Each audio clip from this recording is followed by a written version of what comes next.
Nëse e pini kafe në gotë plastike, urgjent duhet ta dëgjoni këtë lajm.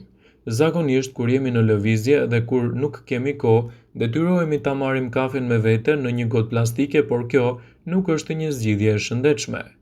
Gotat plastike janë bërë nga biosfenole dhe elementë të dëmshëm BPA që ndikojnë në drejtpërdrejtë në hormonet që rrezikojnë shëndetin riprodhues dhe shëndetin e trurit.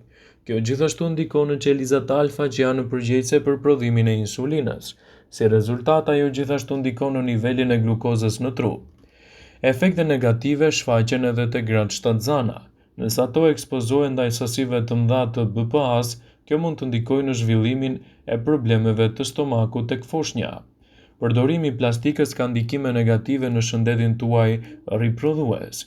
Ajo mund të ndikojë gjithashtu edhe në fertilitet, prandaj këshillohet të mos e pini kafen ose gjërat siç është edhe uji në gota plastike.